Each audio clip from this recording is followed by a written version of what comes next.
un colonel combattait, qui fait partie de ces barons de l'armée togolaise, qui font travailler directement ces personnes. Et d'ailleurs, je vais vous révéler une information. Il y a un jeune Togolais qui fait partie des partisans de l'ancien opposant au Togo, le parti PNP de Tchikwi Atchadam. Ce jeune, pour avoir milité, pour avoir manifesté, quand Tchikwi Atchadam était à deux doigts de renverser ce régime, il y a eu des interpellations, emprisonnement de beaucoup de militants des Kotokoli de Sokodé. Ce jeune a été interpellé par des militaires à Sokodé. Ensuite, les militaires qui l'ont arrêté l'ont ramené en garde à vue.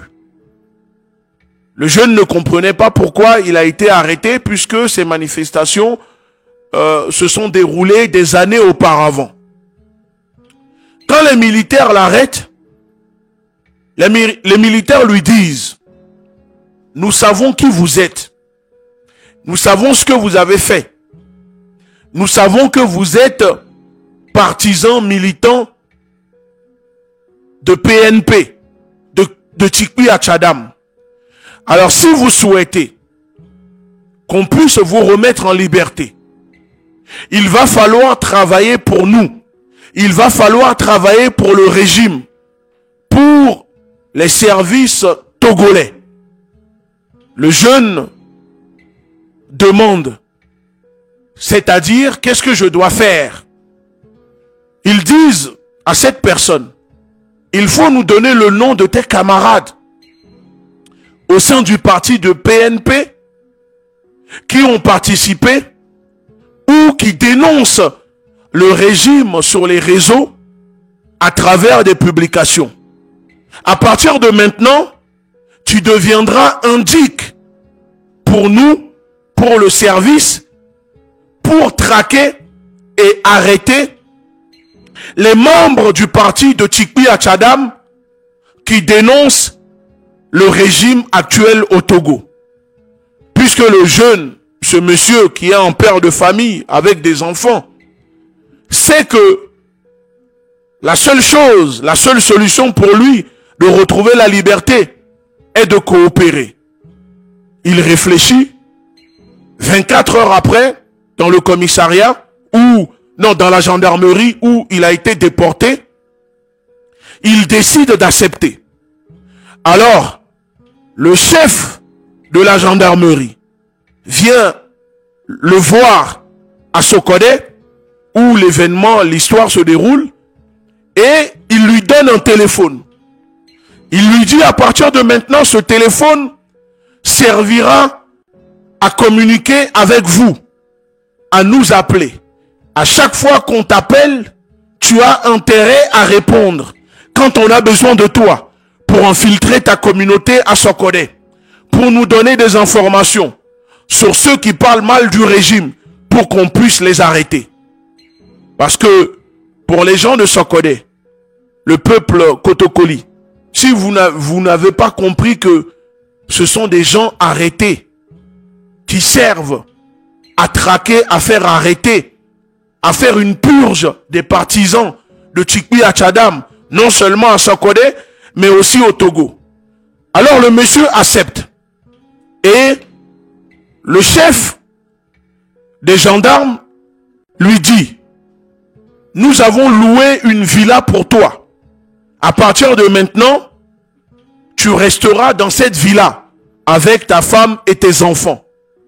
En gros, c'est le privilège que lui donne le fait d'être recruté par le régime pour balancer ses propres camarades de lutte, balancer les Togolais qui dénoncent le régime à Sokodé et à Lomé. Surtout les autres partisans qui sont cachés que le régime recherche. Donc, le régime loue une villa à ce monsieur. Ce monsieur va s'installer dans la villa. Et à chaque fois, quand ils ont besoin, on fait sonner son téléphone, on l'appelle. Et il doit collaborer. Il doit donner des noms. Et ce monsieur me fait ce que je suis en train de vous dire. Ce sont des révélations. Ce sont des informations que la personne concernée elle-même est venue me confier. Cette personne me dit que puisque il n'avait pas le choix, ça lui arrivait quand le chef des gendarmes l'appelle pour lui demander: alors tu as des informations pour nous? Parce que le deal que nous avons signé, c'est que tu nous balances des personnes pour qu'on puisse dire que il était obligé des fois de donner des noms de personnes qui n'ont rien à voir, mais parce que tellement qu'on lui mettait la pression de donner des noms, de balancer des personnes, ça lui arrivait de balancer le nom de certains de ses camarades qui n'ont rien à voir, qui sont innocents, en échange d'avoir la paix, la liberté. Et donc le régime allait procéder aux interpellations de ces personnes dans la ville de Sokodé, à Lomé et à travers le pays. Il me dit qu'il a servi comme ça le régime pendant 1 an en tant qu'indic pour les services de renseignement. Et un jour, un beau matin, le chef militaire qui s'occupe des opérations au nord du pays dans la lutte contre les groupes terreau le convoque. Donc on vient le chercher, on le ramène à Lomé rencontrer le chef militaire chargé des opérations au nord du pays, et on lui confie une mission qu'il a compris plus tard. Le rôle que joue le régime togolais dans la déstabilisation des pays voisins avec les groupes terroristes. Il me dit que on lui confie une mission de se rendre au Ghana, d'aller rencontrer des individus, des personnes venues de je ne sais où. Il part au Ghana rencontrer des personnes qui sont venues d'Occident. Il y avait des Yovos et il y avait aussi des Noirs apparemment venus de la sous-région. Je crois qu'il me disait de la Côte d'Ivoire, quelque chose comme ça. Donc, on l'envoie au Ghana avec ces Yovos qui parlaient français, récupérer une valise. Il récupère une manette qui était verrouillée, fermée. Le régime l'appelle sur son téléphone en lui disant: quand tu récupères la valise au Ghana, tu vas vers le nord du pays, à la frontière. Donc il dort à l'hôtel une journée, parce qu'il m'a transmis même les photos quand il était là-bas, l'hôtel où il a séjourné, la rencontre, etc. Il m'avait tout transmis. Et il me dit, quand on l'envoie au Ghana, il récupère la manette, c'est le régime, le chef militaire de l'armée togolaise en charge des opérations soi-disant de lutte contre les terreaux au Togo. Il récupère la manette et ensuite il part maintenant vers le Ghana. Il traverse et on l'appelle au téléphone pour lui dire: tu prends cette manette, tu vas le remettre à des personnes au Niger. Écoutez bien, le monsieur quitte le Togo, il va au Ghana, il récupère une manette remplie d'argent. Ensuite, il prend le bus, le car, qui va au Niger, vers la région d'Arlit, etc. Il part vers là-bas pour remettre la manette. Quand il arrive au Niger, à la frontière, il y a des gens qui l'appellent sur son téléphone. Le mec qui l'appelle se présente comme étant le chef d'un groupe armé au Niger. Et il est censé récupérer cette manette que le régime togolais fait transporter à ce monsieur au Niger. Ensuite, on envoie des gens le chercher. On le récupère. Ils ont roulé à peu près 4-5 heures de temps. Et il arrive dans un endroit où il rencontre des gens armés avec des tubans sur la tête, etc. Il remet la manette parce qu'il ne pouvait pas l'ouvrir. Mais vu la taille de la manette et le poids, il conclut et il déduit que c'est forcément de l'argent que le régime togolais, via des émissaires, ont remis pour qu'ils puissent aller le remettre à ces groupes terreaux au Niger qui combattent le gouvernement. Ensuite, il rencontre ce monsieur, le chef de ce groupe armé, qui se présente et qui lui dit, voilà, nous sommes un groupe armé, nous travaillons pour les Occidentaux, et donc cette manette que tu es venu nous remettre, c'est l'argent pour financer nos équipements, pour payer nos hommes qui travaillent pour nous, etc. Donc lui, pris de peur, pris de panique, parce qu'il était persuadé qu'il n'allait pas retourner au Togo vivant.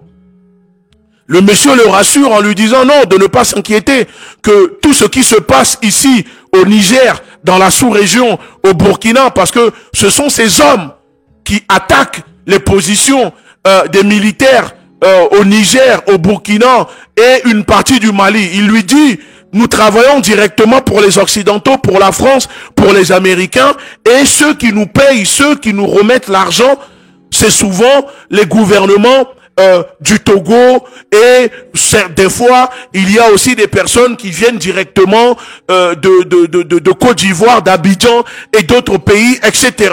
Donc de ne pas s'inquiéter. Et le monsieur mange, il passe la nuit avec eux, le lendemain il reprend le bus pour rentrer au Togo. Quand il rentre au Togo, le chef de l'armée togolaise le convoque, on vient le chercher. Il va voir le chef, il fait un rapport et on lui dit, tu n'as pas intérêt à dire à qui que ce soit la mission que tu viens de faire. Ensuite, on lui dit de rentrer chez lui. Il rentre chez lui. 2 jours après, on l'appelle. On l'appelle, on lui demande une nouvelle mission. Écoutez bien, les informations, les révélations que je suis en train de vous faire, ce sont des révélations que le témoin, le monsieur recruté par le gouvernement togolais, lui-même m'a confié. Et c'est, je fais en parenthèse.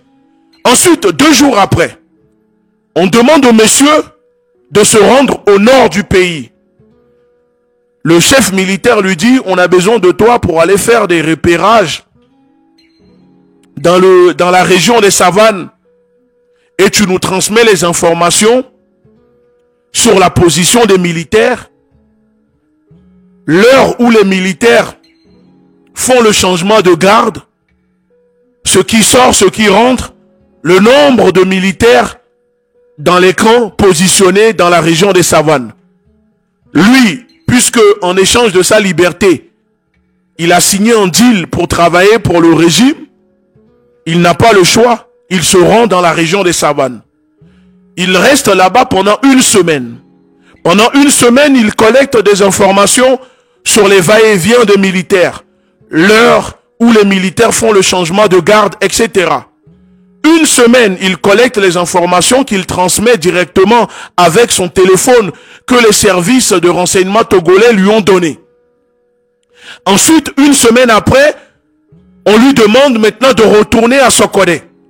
Il quitte la région des savanes, il retourne à Sokodé après avoir transmis les informations concernant la position des soldats togolais. Un beau matin, il rentre, 2 jours après, il se réveille et il apprend qu'une attaque de terreau vient d'avoir lieu contre le camp militaire où, 1 semaine auparavant, on lui avait demandé de collecter des informations. Et le monsieur s'est rendu compte que l'attaque qui vient d'avoir lieu contre les soldats togolais est les camps militaires, les informations utilisées par les groupes terreaux sont les informations que le chef de l'armée togolaise lui avait demandé d'aller collecter. Et le pire, il s'est rendu compte que le groupe qui a revendiqué l'attaque contre les soldats togolais, ces jeunes à peine 20 ans recrutés qu'on envoie pour les sacrifier au nord du pays, il s'est rendu compte que le groupe qui vient d'attaquer le camp militaire, c'est le groupe qu'il avait rencontré au Niger, à qui il est parti remettre une manette récupérée au Ghana sur demande du gouvernement, les services de renseignement togolais. Et donc, le jeune, le monsieur, ce Togolais, pris de panique et de remords, surtout parce que il a vu qu'il y avait eu beaucoup de morts. Il y a eu beaucoup de morts lors de l'attaque contre ce camp militaire où des soldats togolais ont été tués. Et donc, ce jeune, pris de remords, dit que ça ne peut plus durer. Il ne peut pas continuer à servir ce régime, à travailler pour ce régime, parce que non seulement il va récupérer des manettes d'argent pour aller remettre à des groupes terroristes au Niger en prenant le bus, en traversant la frontière illégalement. On lui remet un faux passeport qu'il utilise pour traverser la frontière au cas où il y a des contrôles. On l'envoie collecter des informations pendant une semaine sur des camps militaires, sur les va-et-vient de militaires togolais. Ensuite, 2 jours après, ce camp militaire se fait attaquer. Alors, il décide de prendre la poudre d'escampette. Et donc, quand ce monsieur prend contact avec nous et qu'il nous transmet les informations, quand il prend contact avec moi et qu'il me donne les preuves de ce qui se passait, de comment le gouvernement togolais recrutait des gens pour attaquer, comment le gouvernement togolais recrutait des Togolais pour attaquer le Burkina, le Niger, comment le régime togolais participe à financer au terrorisme dans la sous-région, il a décidé de quitter le pays. Et donc, quand il nous contacte et qu'il nous transmet ces informations, la première des choses, nous avons pris le soin, bien évidemment, de transmettre toutes les informations au service des renseignements burkinabés. Nous avons contacté les autorités burkinabées. J'ai même fait le déplacement au Burkina, rencontrer les autorités. Nous avons transmis les informations aux autorités. Et d'ailleurs, c'est grâce à cela que on avait aussi donné les informations sur la préparation de déstabilisation, de tentative d'assassinat du camarade Ibrahim Traoré, financé en partie par la France, parrainé par le président Faure Gnassingbé et Ouattara. Les informations, les révélations que les renseignements burkinabés ont publiées, c'est nous. J'ai les preuves. Les autorités burkinabées peuvent venir ici vous dire.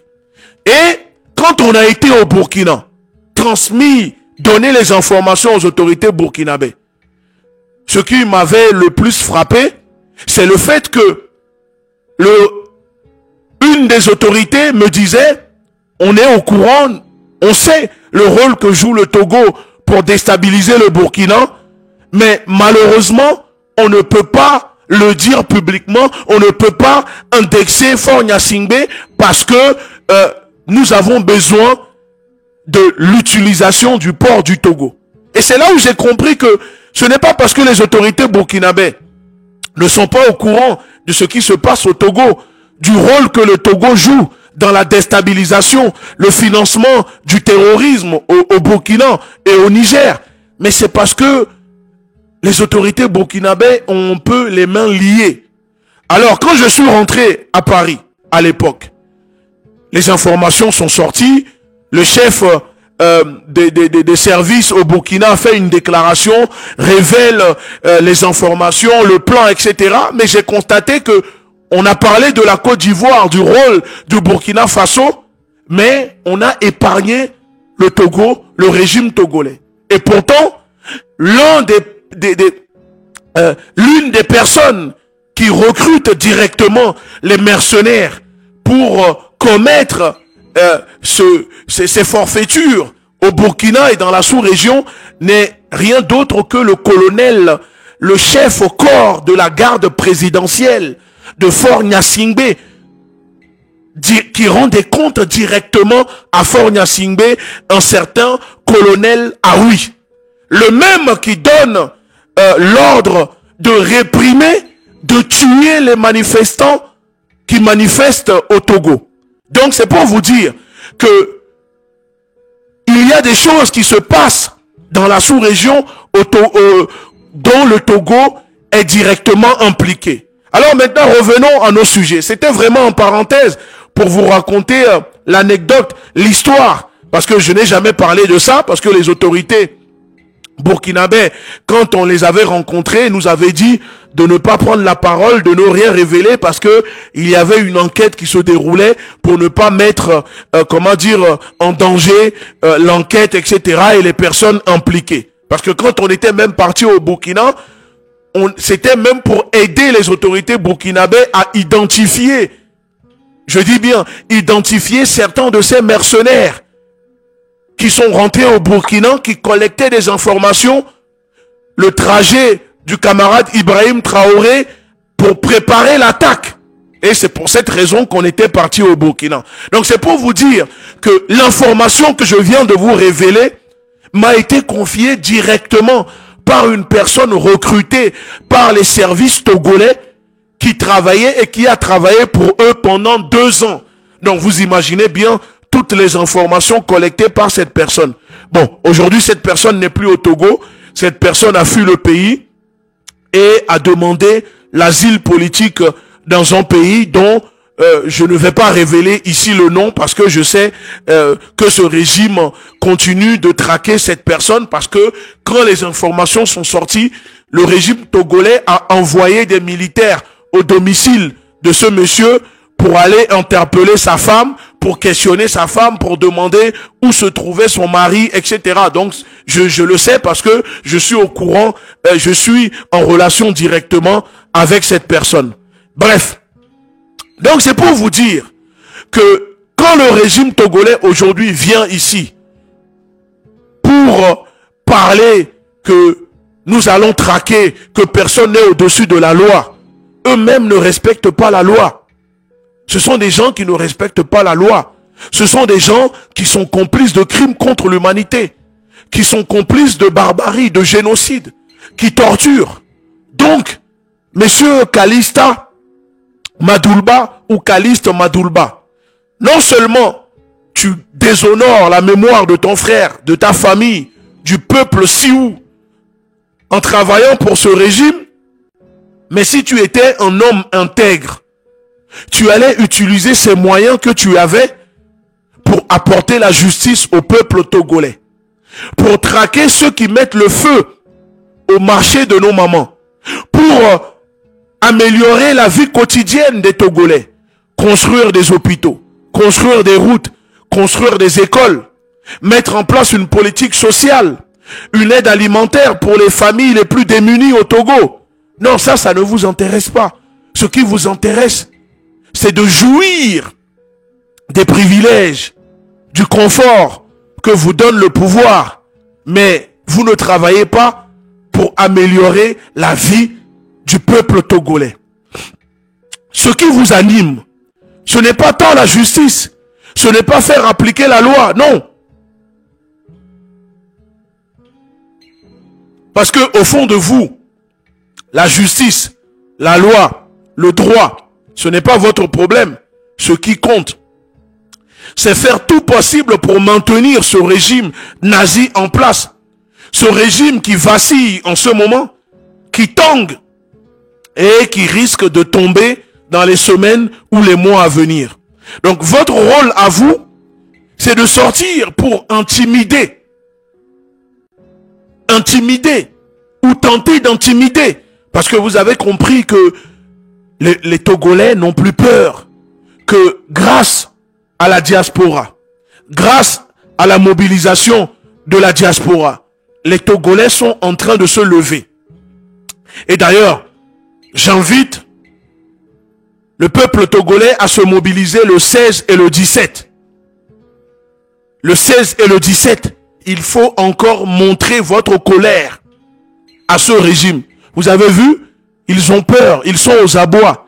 Et puisqu'ils sont blessés, ils deviennent de plus en plus féroces dans leurs déclarations, dans leurs sorties, parce qu'ils sont incapables de venir débattre avec nous.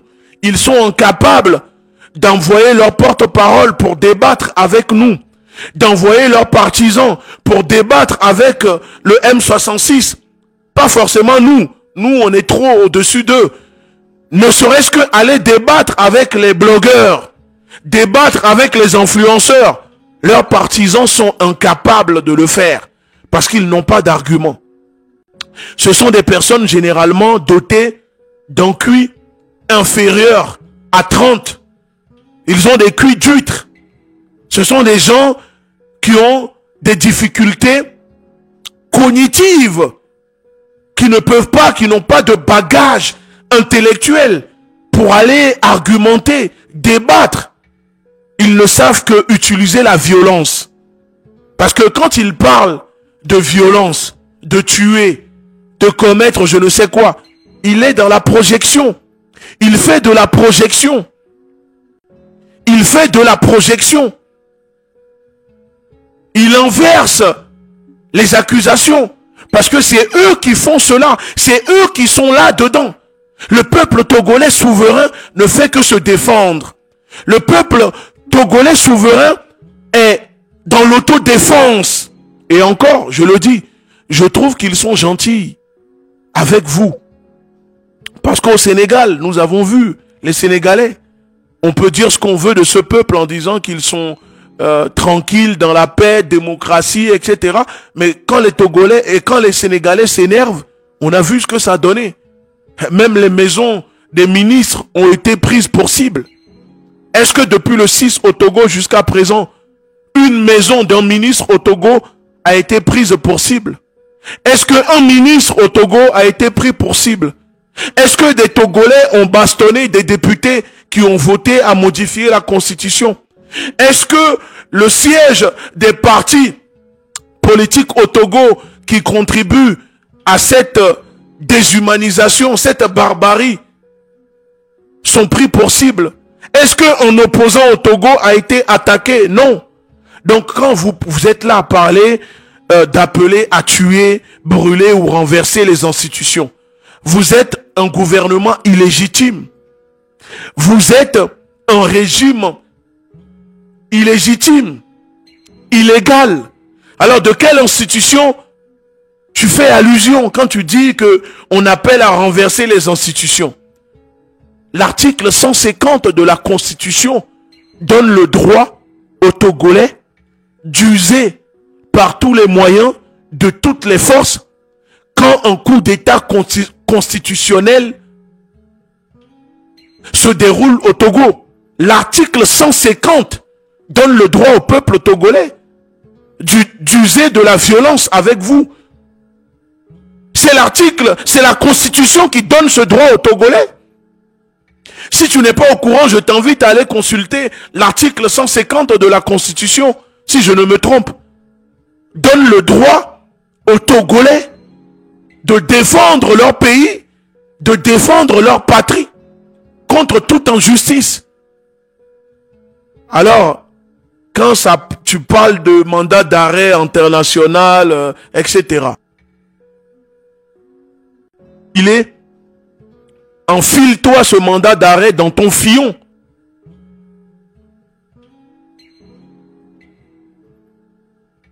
Ton mandat d'arrêt dans ton fion. Parce que vous aimez ça au niveau du régime. Vous êtes des woubis. Vous êtes des doubles sims. Mais je ne vais pas révéler pour le moment ces informations.